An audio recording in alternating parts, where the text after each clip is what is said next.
Bismillahirrahmanirrahim. Assalamu alaikum dear students and all the viewers. Welcome back to another lecture of Unit 14 Particle Physics. I believe कि आप लोग खैरियत से होंगे।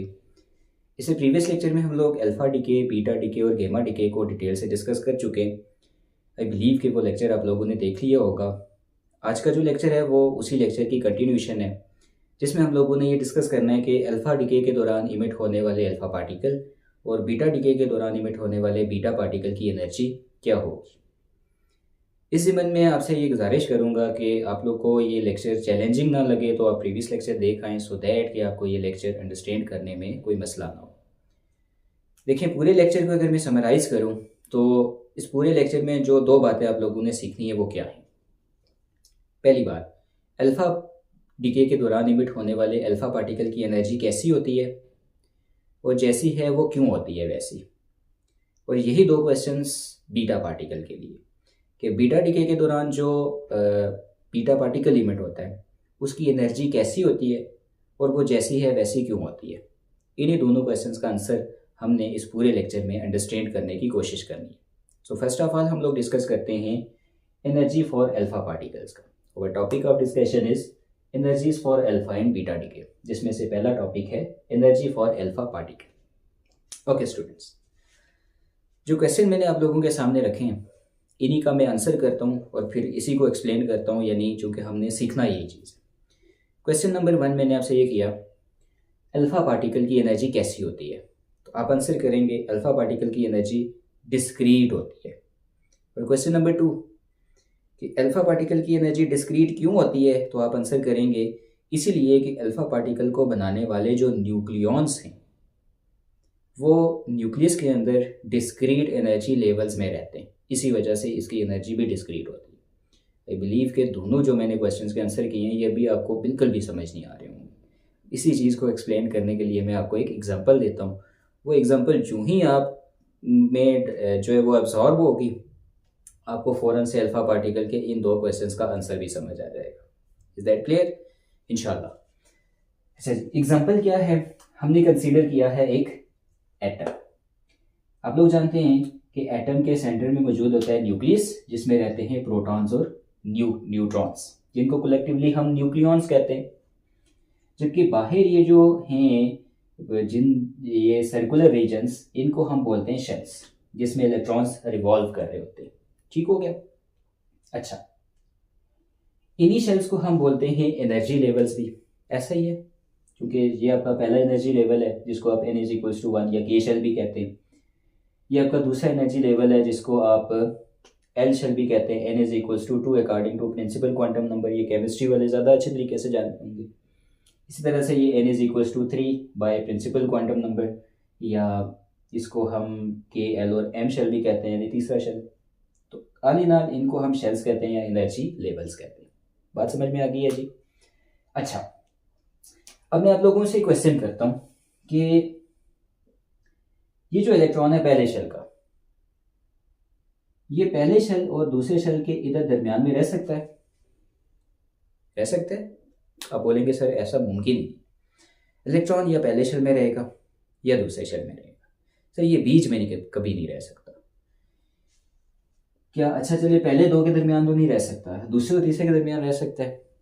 नहीं, ये चीज़ भी नहीं है। यदि ऐसा मुमकिन ही नहीं है कि दो शेल्स के दरमियान में जाके इलेक्ट्रॉन रहे, या पहले में रहेगा या दूसरे में रहेगा या तीसरे में रहेगा। यानी जो इलेक्ट्रॉन की पोजीशंस हैं एटम के अंदर वो फिक्स्ड है। बच्चों, इसी चीज़ को हम बोलते हैं कि जो इलेक्ट्रॉन की पोजीशन है एटम के अंदर वो क्वांटाइज्ड है। अब देखें, बात समझ में आ गई है पहली चीज़ कि क्वांटाइज्ड होने का क्या मतलब होता है, फिक्स्ड होने का क्या मतलब है। ओके, दूसरी बात, एनर्जी लेवल के डिस्क्रीट होने से क्या मुराद है, इस चीज़ को समझाने जा रहा हूँ। ठीक है। अच्छा, मान लें कि ये जो पहले शेल का इलेक्ट्रॉन है इसकी एनर्जी है 1 जूल, यानी जो आपके पास पहला एनर्जी लेवल है इसका एनर्जी लेवल कितना है, 1 जूल। जो दूसरा है उसका है 2 जूल, और जो तीसरा है इसका है 3 जूल। पहले वाले का मैंने बोल दिया 1 जूल, दूसरे वाले का बोल दिया 2 जूल, और ये है आपके पास 3 जूल। ओके, अब ज़रा बात को अच्छे तरीके से अंडरस्टैंड कीजिएगा, बड़ी इंटरेस्टिंग सी एग्जांपल है। फर्ज कर लें कि किसी प्रोसेस के दौरान इलेक्ट्रॉन्स इमिट हो रहे हैं। ठीक है, आपसे मैं ये पूछता हूँ कि वो जो इलेक्ट्रॉन्स इमिट हुए प्रोसेस के दौरान, ज़रा बताएं उन इलेक्ट्रॉन्स की एनर्जी कितनी है। फ़ौरन से आपको ये ख्याल आएगा कि अच्छा, इलेक्ट्रॉन चूँकि शेल्स में रहते हैं तो इनकी जो पोजीशन है या जो एनर्जी लेवल्स हैं वो तो क्वांटाइज्ड है। अब अगर इलेक्ट्रॉन जो है, लेट अस से फॉर दिस केस, आप मुझसे पूछेंगे सर ये इलेक्ट्रॉन्स आ कौन कौन से शेल से रहे हैं। मैं आपको बोलता हूँ कि 3 इलेक्ट्रॉन है आपके पास, 2 जो है वो दूसरे शेल से आ रहे हैं, एक जो है वो पहले शेल से आ रहा है। What will you say about their energies? Certainty से क्या चीज़ बता पाएंगे, यानी बिल्कुल यकीनियत के साथ सर्टेन होकर श्योरिटी से क्या आंसर करेंगे? आप कहेंगे कि सर आपने बोला कि 2 इलेक्ट्रॉन्स आ रहे हैं दूसरे शेल से, तो इट मीन्स उन दोनों की एनर्जी होगी 2 जूल। बिल्कुल ठीक है। एक इलेक्ट्रॉन जो पहले शेल से आया उसकी एनर्जी होगी 1 जूल। बिल्कुल ठीक है। मुझे बताएं आपने 1.5 जूल क्यों नहीं कहा, 2.5 जूल क्यों नहीं कहा, 1.1 जूल क्यों नहीं कहा, 1.3 जूल क्यों नहीं कहा? यानी आपने एक रेंज क्यों नहीं बताई कि सर देखिए ना, सर्टेनिटी से आपने क्या कहा, जो दूसरे से आ रहे हैं 2 जूल है, जो पहले से आ रहे हैं 1 जूल। ये तो नहीं ना कहा सर कि 1 जूल से लेके 2 जूल तक हो सकती है ना, डिस्क्रीट बिल्कुल वाजे वैल्यू आपने बताई है। उसकी वजह ये थी कि आपको ये चीज़ पता थी कि जो इलेक्ट्रॉन्स हैं वो खुद डिस्क्रीट एनर्जी लेवल्स में रह रहे हैं, पहले जोल वाले शेल में रह रहे हैं या दूसरे जोल वाले या तीसरे जोल वाले, बीच की तो वैल्यू पॉसिबल ही नहीं। इलेक्ट्रॉन तो 1.5 पोजीशन पे रह ही नहीं सकता, दैट्स वाई 1.5 जोल एनर्जी पॉसिबल ही नहीं है। तो बच्चों इसी चीज़ को हम कहते हैं कि जो एनर्जी लेवल हैं वो डिस्क्रीट है, इसी वजह से जो एनर्जी है वो भी डिस्क्रीट है। बात समझ में आ गई है? होप्स हो गई, ये बात आपको समझ आ गई। अब एक चीज़ याद रखें और याद रखें कि जैसे हम ये सिंपली कह देते हैं कि दिस इज अ न्यूक्लियस और इसमें रह रहे हैं ये प्रोटॉन्स और न्यूट्रॉन्स, इतना सिंपल नहीं है ये, ठीक है। जैसे आपके पास देखें, अभी सिर्फ आप लोगों ने अपना कंसेप्ट बनाना है। जैसे आपके पास ये एटम के अंदर ये electrons in discrete energy levels में रहते हैं ना, इसी तरह से न्यूक्लियस के अंदर ये जो न्यूक्लियॉन्स हैं ये भी डिस्क्रीट एनर्जी लेवल्स में पाए जाते हैं। बात समझ में आई? देखें 1 2 3 4 5 6 7 हैं तो सारे के सारे इलेक्ट्रॉन्स ना, लेकिन कैटेगराइज कैसे हुए? 1 जूल वाले पहले एनर्जी लेवल में आ गए, 2 जूल वाले दूसरे एनर्जी लेवल में चले गए, 3 जूल वाले तीसरे एनर्जी लेवल में आ गए। इसी तरह से जो यहाँ पे प्रोटॉन्स और न्यूट्रॉन्स हैं, ठीक है, बहुत आपको सिंपल अंदाज में समझा रहा हूँ, वो भी डिफरेंट एनर्जीज कैरी करते हैं, प्रोटॉन और न्यूट्रॉन्स भी। तो कौन कौन सी एनर्जी, कितनी कितनी एनर्जी वो कैरी कर रहे हैं, उस हिसाब से फिर ये भी यहाँ पे कैटेगराइज हुए होंगे डिस्क्रीट एनर्जी लेवल्स के ऊपर। समझ आ गई है बात? तो अब हम आते हैं किसके ऊपर? इस अल्फा पार्टिकल के ऊपर। क्वेश्चंस के आंसर क्या किए थे हमने, याद है कि अल्फा पार्टिकल की एनर्जी डिस्क्रीट है। सबसे पहली तो बात, अल्फा पार्टिकल होता क्या है? Alpha particle is nothing but a helium nuclei. और उसमें भी छोड़ें, हीलियम की भी बात छोड़ें, 2 प्रोटॉन लें 2 न्यूट्रॉन्स लें, उनको जोड़ें आपस में, क्या बन जाता है? Alpha particle. अच्छा, प्रोटॉन और न्यूट्रॉन कहाँ रहते हैं? सर वो तो न्यूक्लियस में रहते हैं। बिल्कुल ठीक बात है। तो ये जो प्रोटॉन और न्यूट्रॉन न्यूक्लियस में रहते हैं, ये रहते कहाँ पे? आप कहेंगे सर ये तो डिस्क्रीट एनर्जी लेवल्स में रहते हैं। बिल्कुल ठीक बात है। तो अच्छा, अगर ये उन डिस्क्रीट एनर्जी लेवल्स को छोड़कर इमिट हों, जैसे मैंने कहा था कि लेटर से किसी प्रोसेस के दौरान इलेक्ट्रॉन्स इमिट हो रहे हैं, तो उनकी एनर्जी कैसी होगी? आपने कहा था वो तो डिस्क्रीट होगी। तो व्हाट डू यू से कि 2 प्रोटॉन्स और 2 न्यूट्रॉन्स मिल के अगर अल्फा पार्टिकल को बनाएं, उसकी एनर्जी कैसी होगी? आप कहेंगे सर वो भी तो डिस्क्रीट होगी। देखिए ना, यही तो 2 क्वेश्चन हमने पढ़े थे, यही तो 2 क्वेश्चन का आंसर हमने किया था कि अल्फा पार्टिकल की एनर्जी डिस्क्रीट होगी। क्यों डिस्क्रीट होगी भाई? खुद उसको जो पार्टिकल्स बना रहे हैं प्रोटॉन्स और न्यूट्रॉन्स, वो खुद कहाँ रह रहे हैं? वो तो खुद डिस्क्रीट एनर्जी लेवल्स में रह रहे हैं। तो दैट्स वाई आपके पास जो प्रोटॉन्स और न्यूट्रॉन्स हैं, यानी जो न्यूक्लियॉन्स हैं कलेक्टिवली बोलूँ तो, वो चूंकि कहाँ रहते हैं? वो रहते हैं डिस्क्रीट एनर्जी लेवल्स में with in the nucleus. Therefore आपके पास जो अल्फा पार्टिकल है इसकी एनर्जी होती है डिस्क्रीट। तो आई बिलीव कि ये तमाम चीज़ आप लोगों को समझ आ गई होगी कि अल्फा पार्टिकल की एनर्जी डिस्क्रीट कैसे होती है और क्यों होती है। आप लोगों की जो टेक्स्ट बुक पे है फर्स्ट पैराग्राफ, इसको आप लोग इंट्रोडक्शन में लिखिएगा। आई होप कि जब आप इसको रीड करेंगे तो आपको सारी बात समझ में आ जाएगी, क्योंकि थ्योरी थी, लिखने का फ़ायदा नहीं है, समझाना ज़्यादा जो है वो मैटर करता है। इसी तरह से क्वांटाइजेशन ऑफ एनर्जी लेवल से क्या मुराद है? यानी एनर्जी लेवल्स के फिक्स होने से क्या मुराद है, ये बात भी आप लोगों को क्लियर होगी। बाइंडिंग एनर्जी, तीसरा पॉइंट देखें। जैसे मैंने लास्ट लेक्चर में आपको एक एग्जांपल दी थी कि अगर आपने ये न्यूक्लियस बनाना है एटम का, ठीक है, तो आपको ज़रूरत पड़ेगी प्रोटॉन्स और न्यूट्रॉन्स। प्रोटॉन्स पे कौन सा चार्ज है, पॉजिटिव। न्यूट्रॉन पे कोई चार्ज नहीं है। न्यूट्रॉन को तो हम बआसानी असेंबल कर लेंगे, बट प्रोटॉन्स को असेंबल करने के लिए हमें इनके दरमियान जो रिपल्शन है उसको ओवरकम करने के लिए एनर्जी चाहिए, क्योंकि एक तो प्रोटॉन लेकर आ जाएंगे पॉजिटिव चार्ज वाला, क्या दूसरा इसको यहाँ पे आने देगा? कभी नहीं आने देगा। उसको रोकने की कोशिश करेगा, खुद इस पे पॉजिटिव चार्ज है, इसको रिपल करने की कोशिश करेगा। फिर इन दोनों के दरमियान सुलह करवाने के लिए हमें एनर्जी सर्व करनी पड़ती है। उसी एनर्जी यानी इनको बाइंड करने के लिए इनको हमें एनर्जी देनी पड़ती है। आसानी से समझा रहा हूँ, ठीक है, कंसेप्ट बन जाए। तो इन दोनों प्रोटॉन्स को प्रोटॉन प्रोटॉन रिपल्शन के अगेंस्ट बाइंड करने के लिए हमें जो एनर्जी रिक्वायर्ड होती है उसी को हम बोलते हैं बाइंडिंग एनर्जी। पहले भी बता चुका हूँ, अगेन बता रहा हूँ जो लोग डायरेक्टली इस लेक्चर को देख रहे हैं। वेल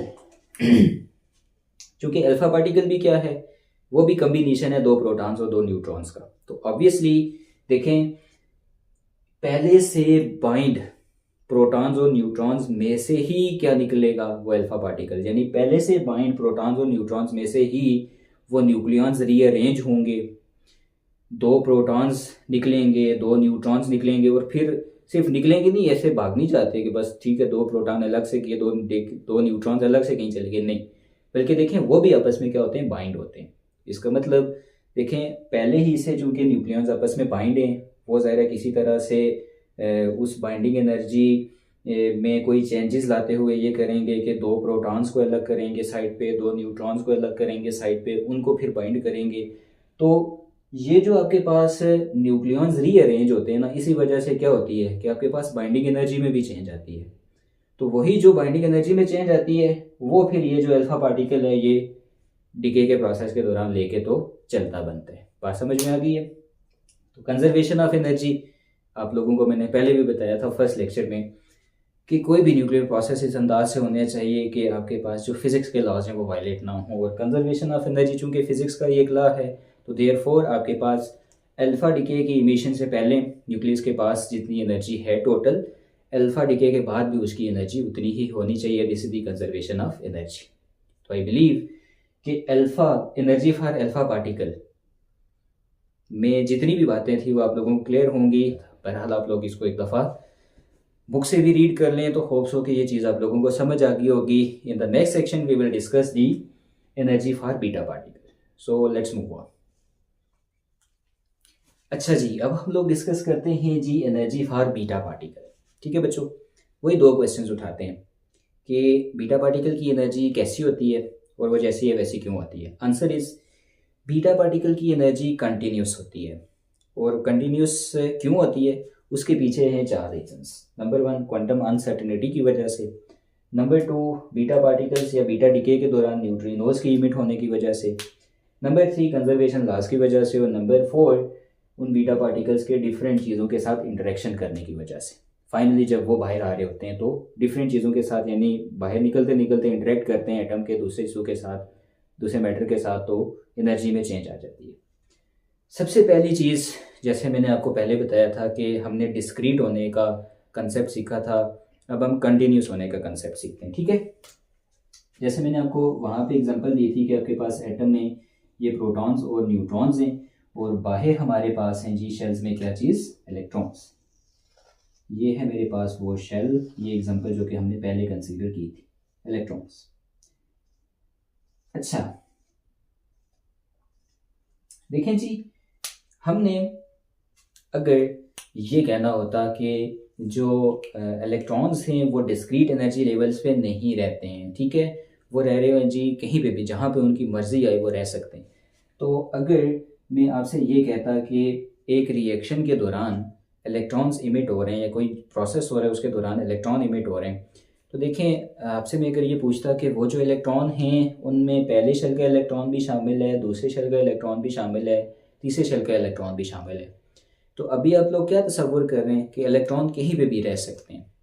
तो व्हाट डू यू थिंक, क्या आप सर्टेनिटी से ये बता सकते थे कि सर इसमें ये जो तीनों इलेक्ट्रॉन आपको आपको मिल रहे हैं ना, इनमें से ऐसा नहीं हो सकता कि 100% किसी इलेक्ट्रॉन की 1 जूल एनर्जी हो, 2 जूल एनर्जी हो या 3 जूल एनर्जी हो। आप फ़ौरन से ये कहते हैं चूँकि सर इसमें पहले शेल का इलेक्ट्रॉन भी मौजूद है और तीसरे शेल का इलेक्ट्रॉन भी मौजूद है, दूसरे का भी मौजूद है। दैट्स वाई सर ऐसा होगा कि चूँकि इलेक्ट्रॉन कहीं भी रह सकते हैं, तो आपके पास जो इलेक्ट्रॉन की एनर्जी है ना, वो 1 जूल से लेकर 3 जूल तक की ये जो रेंज ऑफ वैल्यूज़ है, इनमें से कहीं कोई भी एनर्जी हो सकती है आपके पास। बिल्कुल ठीक बात है, इसी को तो हम कंटिन्यूस बोलते हैं। देखें ना, पहले आपने श्योरिटी के साथ, सर्टेनिटी के साथ क्या बताया था कि चूँकि जो एनर्जी लेवल्स हैं वो क्वांटाइज्ड हैं, तो देयरफॉर एनर्जी डिस्क्रीट है, वो भी क्वांटाइज्ड है। आपके पास उनके क्वांटाइज्ड होने में किसी किस्म की कोई अनसर्टेनिटी मौजूद नहीं थी, ना तो उनके एनर्जी लेवल्स के क्वांटाइज्ड होने में कोई अनसर्टेनिटी थी, ना उनकी खुद की एनर्जी के बारे में कोई अनसर्टेनिटी थी। लेकिन जब आपने ये तसव्वुर कर लिया कि अच्छा इलेक्ट्रॉन कहीं पे भी रह सकते हैं, फिर आपके पास एक अनसर्टेनिटी आ गई। फिर आपने कोई हतमी जवाब नहीं दिया, कोई अंडरस्टूड बात नहीं की, बल्कि आपने क्या कहा, एक रेंज बता दी। अनसर्टेनिटी आ गई आपके पास कि नहीं, मैं 100% श्योरिटी से ये नहीं कह सकता कि एनर्जी सिर्फ 2 जूल और 3 जूल और 1 जूल होगी, नहीं, बल्कि 1 जूल से लेके 3 जूल तक हो सकती है। तो देखें स्टूडेंट्स, इसी तरह से फिजिक्स की एक ब्रांच है जिसको हम क्वांटम मैकेनिक्स कहते हैं, ठीक है। चूँकि आप लोगों के ये कोर्स का हिस्सा नहीं है, इसलिए मैं उसकी डिटेल में नहीं जाता, बट थोड़ी सी बात जो इसकी यहाँ पे हो चुकी है आप लोगों के टॉपिक में, यानी क्वांटम मैकेनिक्स करके, तो देखें ये उसी से रिलेटेड एक बात है कि क्वांटम मैकेनिक्स ये कहती है कि आपके पास कुछ पार्टिकल्स ऐसे हैं कि जिनकी आप जो जहाँ पे वो रह रहे होते हैं, वो उनकी पोजीशंस वगैरह आप सर्टेनिटी से नहीं बता सकते। तो लाइक अगर आप पोजीशंस वगैरह नहीं बता सकते, तो उनके जो एनर्जी है फिर ऑब्वियसली वो भी आप अनसर्टेनिटी, उसमें भी अनसर्टेनिटी आएगी। इसी चीज़ को हम बोलते हैं क्वांटम अनसर्टेनिटी। तो बात समझ में आ गई है कि जो आपके पास बीटा पार्टिकल है उसकी एनर्जी कंटिन्यूस क्यों होगी, इसीलिए कि वो बीटा पार्टिकल रह कहाँ रहा है या बीटा पार्टिकल आ कहाँ से रहा है, कैसे कैसे वो जो है वो फाइनली हम तक पहुँचा है, इस चीज़ के बारे में हम श्योर नहीं हैं, इस चीज़ के बारे में हम अनसर्टेन हैं। देयरफॉर हम उसकी एनर्जी के बारे में फिर कोई ख़त्मी स्टेटमेंट नहीं दे सकते। हम एक रेंज ऑफ वैल्यूज़ बताएंगे कि अच्छा हाँ, ये तो ज़रूर पता है। देखें बीटा पार्टिकल कैसे बनता है, आप जानते हैं कि एक न्यूट्रॉन डिके हो तो उससे एक प्रोटॉन बनता है, एक इलेक्ट्रॉन मिलता है जिसको हम नेगेटिव बीटा पार्टिकल कहते हैं, और इसी के साथ एक एंटी न्यूट्रिनो भी इमिट होता है। या आपके पास अगर एक प्रोटॉन है, फर्ज कर लें वो न्यूक्लियस में डिके हो रहा है, तो आपके पास एक न्यूट्रॉन मिलेगा, एक पॉजिट्रॉन यानी पॉजिटिव बीटा पार्टिकल, और साथ में न्यूट्रिनो बनेगा। अब ज़रा गौर से देखें कि इसमें ये न्यूट्रॉन और प्रोटॉन, या इधर से ये प्रोटॉन और न्यूट्रॉन, ये दोनों तो न्यूक्लियस में रहने वाले पार्टिकल्स हैं। इनका तो हमें पता है कि ये न्यूट्रॉन डिके होकर अगर प्रोटॉन बनेगा तो उसने भी अल्टीमेटली न्यूक्लियस में ही रहना है, या प्रोटॉन डिके होकर न्यूट्रॉन बनेगा तो उसने भी अल्टीमेटली न्यूक्लियस में रहना है। But what is your opinion about these particle? इस डिके के दौरान नेगेटिव बीटा और एंटी न्यूट्रिनो, और इस डिके के दौरान पॉजिटिव बीटा पार्टिकल और न्यूट्रिनो, क्या न्यूक्लियस इनको अपने अंदर रहने देगा? कभी भी नहीं, इनको यहाँ से इमिट करेगा। अब ये तो क्वांटाइज्ड एनर्जी लेवल में रह रहे हैं, इनका तो हमें पता है। अब ये तो चूंकि न्यूक्लियस का हिस्सा ही नहीं है, हमें पता ही नहीं है ये कहाँ से आ रहे हैं, किन किन जगहों से घूम के आ रहे हैं, तो इनकी एनर्जी के बारे में कैसे श्योरिटी से कह सकते हैं? देखें हाँ, हमें ये ज़रूर पता था कि फ़र्ज कर लें ये नेगेटिव बीटा पार्टिकल है, तो ये कौन से लेवल, एनर्जी लेवल के न्यूट्रॉन से डिके होके तो बने हैं।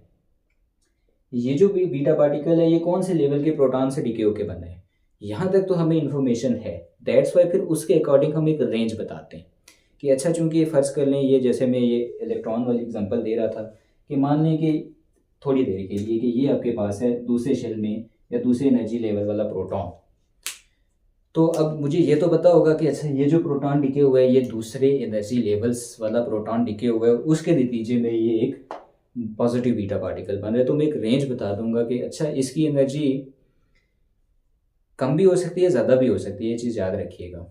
तो इसकी एनर्जी की जो रेंज है वो 2 से समवट कहीं यहाँ तक, या 1 से 2 या 1 से 2.5 तक हो सकती है। मैं सर्टेनिटी से ये कोई भी चीज़ नहीं कह सकता। क्यों? क्योंकि ये खुद न्यूक्लियाई का हिस्सा, न्यूक्लियस का हिस्सा है ही नहीं, इन्होंने न्यूक्लियस ने इनको अपने अंदर रखना ही नहीं। बात क्लियर हो गई है? आई गेस कि आप लोगों को ये बात समझ में आ गई होगी, ठीक है। दूसरी चीज़, क्वांटम अनसर्टेनिटी क्लियर हो गई है ना। तीसरी बात, सॉरी, इसका दूसरा रीज़न कि बीटा पार्टिकल की एनर्जी कंटिन्यूस होने की दूसरी जो वजह है वो है न्यूट्रिनोज का इमिट होना उन्हीं के साथ। देखें यहाँ पे नेगेटिव बीटा पार्टिकल और यहाँ पे पॉजिटिव बीटा पार्टिकल के बारे में आप देख रहे हैं। नेगेटिव के साथ एंटी न्यूट्रिनो और बीटा जो आपके पास है पॉजिटिव बीटा पार्टिकल उसके साथ न्यूट्रिनो इमिट हो रहा है, ऐसा ही है। तो इन बीटा पार्टिकल्स के मुकाबले में ये जो न्यूट्रिनोज होते हैं ना, ये यूँ समझ लें कि नियरली मैसलेस होते हैं, ये ज़्यादा तेज़ी से मूव करते हैं। चूँकि बीटा पार्टिकल ने अगर न्यूक्लियस में नहीं रहना तो इन न्यूट्रिनोज भी ये भी कोई शय नहीं है, ठीक है। ये भी आपके पास न्यूट्रिनोज तो कोई शय ही नहीं है, ये भी जो है वो न्यूक्लियस में नहीं रहेंगे, इनको भी ये यहाँ पे नहीं रहने देगा न्यूक्लियस, ठीक है। यानी अगर बीटा पार्टिकल नहीं रहता तो न्यूट्रिनोज तो शय ही कोई नहीं। अच्छा, अब होगा क्या दरअसल कि क्या बात कर रहा था, हाँ, ये जो न्यूट्रिनोज हैं आपके पास ये नियरली मैसलेस होते हैं as compare to the beta particle. इसलिए क्या होता है कि बीटा डिके के दौरान जो एनर्जी आती है ना आपके पास, ज़्यादा ये ले जाते हैं और कम बीटा पार्टिकल्स के पास आती है। और ये कोई हार्ड एंड फास्ट रूल नहीं है, हो सकता है कि बीटा पार्टिकल ज़्यादा ले जाएं और न्यूट्रिनोज आपके पास कम लेके। तो काम कौन खराब कर रहा है बीटा पार्टिकल्स की एनर्जी के डिटरमिन होने में? ये न्यूट्रिनोज। समझ आ गई बात? तो न्यूट्रिनोज का डिके होना भी आपके पास एक रीज़न है उस बीटा पार्टिकल की एनर्जी के यूँ समझ लें कंटिन्यूस होने में, यानी उसकी एक रेंज बताने में। डिस्क्रीट कोई इन्फॉर्मेशन ना दे बल्कि हम एक रेंज बता रहे। तीसरी जो बात है जी कंजर्वेशन लॉज की, तो कंजर्वेशन लॉज में भी वही चीज़ आती है। देखें कि according to law of conservation of energy आपके पास बीटा डिके से पहले जो एनर्जी है वो बीटा डिके के बाद भी होनी चाहिए, ऐसा ही है ना। अब इनको ऑप्शन मिला हुआ है कि ठीक है भाई कंजर्वेशन ऑफ एनर्जी तो हम फॉलो कर लेंगे, यानी फर्ज कर लें कि बीटा डिके के दौरान इनमें से कोई भी है, ठीक है। तो अगर 100 जूल एनर्जी है, यानी न्यूट्रॉन डिके होके तो 100 जूल एनर्जी देता है, या प्रोटॉन डिके होता है वो भी 100 जूल एनर्जी जनरेट करता है। तो अब यहाँ पे चालाकी कौन करेगा? दोनों के पास ऑप्शंस हैं। अब एंटी न्यूट्रिनो ये कहता है कि चूँकि देखें मैं 70 ले लेता हूँ तो बेटा तुम जो है वो क्या कर लो कि 30 तुम रख लो, या मैं 50 ले लेता हूँ। क्यों? हमने देखें कुछ भी करना है, हमने एनर्जी के प्रिंसिपल को वायलेट तो नहीं करना। तो हमारे पास ऑप्शंस हैं, 60-40 कर लें, 50-50 कर लें, 90-10 कर लें। अल्टीमेटली कंजर्वेशन लास्ट में इनके पास एक फ्लेक्सिबिलिटी मौजूद है एनर्जी की। तो उस वजह से भी फिर क्या होता है कि इस बीटा पार्टिकल की एनर्जी अब न्यूट्रिनो कितनी खुद लेके तो बाकी इसको दे रहा है, इसके बारे में भी ज़रा कोई श्योरिटी नहीं होती, अनसर्टेनिटी मौजूद होती है। कंजर्वेशन लॉज को ओबे करने के लिए इसके पास एक फ्लेक्सिबिलिटी मौजूद होती है, देयरफॉर आपके पास एक रेंज ऑफ वैल्यू जनरेट होती है। Is that clear? और at the end final state interaction. But final state interaction से मुराद ये है कि देखें ये न्यूक्लियस में से अभी मैं प्रोटॉन को जो है वो रिमूव कर लेता हूँ, इलेक्ट्रॉन। देखें प्रोटॉन ने डिके होना है या न्यूट्रॉन ने डिके होना है, तो बनेगा क्या? बीटा पार्टिकल या बीटा नेगेटिव पार्टिकल, पॉजिटिव या नेगेटिव, तो वो यहाँ पे रहेंगे तो नहीं ना ही न्यूट्रिनोज यहाँ पे रहेंगे, उन्होंने तो यहाँ से इमिट हो जाना है। दैट इज से बीटा नेगेटिव और बीटा पॉजिटिव दोनों इमिट होंगे, और इसी तरह से जो एंटी न्यूट्रिनो है और न्यूट्रिनो है ये भी इमिट होंगे। अच्छा, ये आगे आ रहा है टॉपिक न्यूट्रिनो और एंटी न्यूट्रिनो के बारे में डिटेल से, ठीक है। जब ये यहाँ से इमिट होंगे तो देखें ना इधर और भी तो इलेक्ट्रॉन्स मौजूद हैं, है ना। अब यहाँ पे तो एक एटम मैंने बनाया है, उस मैटर के अंदर तो बेशुमार एटम्स मौजूद होंगे। तो ये जाते जाते कहीं एटम्स के साथ टकराएंगे, कहीं इलेक्ट्रॉन्स के साथ टकराएंगे, इंटरेक्ट करेंगे। तो इंटरेक्शन के नतीजे में भी बेचारों ने जो एनर्जी कैरी की होती है तो वो आधी उनको ट्रांसफ़र कर लेते हैं। तो ये फाइनल स्टेट इंटरेक्शन की वजह से भी क्या होता है कि इनकी एनर्जी के बारे में आप सर्टेनिटी से नहीं कह सकते कि इनकी एनर्जी क्या होगी। तो ये थी आपके पास वो मेन रीजंस कि बीटा पार्टिकल की एनर्जी कंटिन्यूस होती है। और कंटिन्यूस क्यों होती है? क्यों कि क्वांटम अनसर्टेनिटी है, यानी आप फिक्स्ड पोजीशन नहीं बता सकते, उसका कोई फिक्स्ड एनर्जी लेवल नहीं है। दैट्स वाई उसकी जो एनर्जी है वो भी फिर आपके पास अनसर्टेन है। आपके पास सर्टेनिटी से कोई भी चीज़ नहीं बता सकते, हाँ रेंज बता पाएंगे कि यहाँ से लेकर यहाँ तक हो सकती है। न्यूट्रिनोज की चालाकी, ये लफ्ज़ हमेशा जो है वो स्लिप होने लगता है। तो न्यूट्रिनोज की चालाकी की वजह से भी ये बीटा डीके में हो सकती है। कंजर्वेशन लॉस को ओबे करने में जो इनके पास फ्लेक्सिबिलिटी मौजूद है एनर्जी को शेयर करने के लिए, to obey the conservation law of energy, इसकी वजह से भी, और ख़ुद यहाँ से इमिट होते हुए जो इनका दूसरे मैटर या पार्टिकल्स के साथ इंटरेक्शन होगा उसकी वजह से भी इनकी एनर्जी फिर हम सर्टिनिटी से नहीं बता सकते। हाँ, रेंज ऑफ वैल्यू बताएंगे कि भाई यहाँ से यहाँ तक हो सकती है, कंफर्म कुछ नहीं पता। तो आई होप कि आपको अल्फ़ा पार्टिकल की एनर्जी डिस्क्रीट क्यों होती है, डिस्क्रीट होती है और डिस्क्रीट क्यों होती है, और बीटा पार्टिकल की एनर्जी कंटिन्यूस होती है और क्यों होती है, ये चीज़ अच्छे तरीके से समझ आ गई होगी। देखिए, ये टॉपिक्स आप लोगों के बुक में एज ए हेडिंग ये वैसे भी मौजूद हैं। मैंने यहाँ पे आप लोगों के लिए ये थ्योरी सारी इसलिए नहीं लिखी कि इसको तो बुक से भी आप रीड कर लेंगे, यहाँ पे लिखने का मकसद नहीं है, इसके बीच की बात आपको समझानी थी, ठीक है। तो होप्स हो के जब कंसेप्ट आपको डेवलप हो गया तो रीड करेंगे, बात समझ आ जाएगी। बहरहाल अगर कोई चीज़ कंफ्यूज कर रही है, कोई लाइन, कोई बात, तो कमेंट सेक्शन में ज़रूर पूछें, डेफिनेटली आप लोगों को रीच करने की कोशिश करूँगा।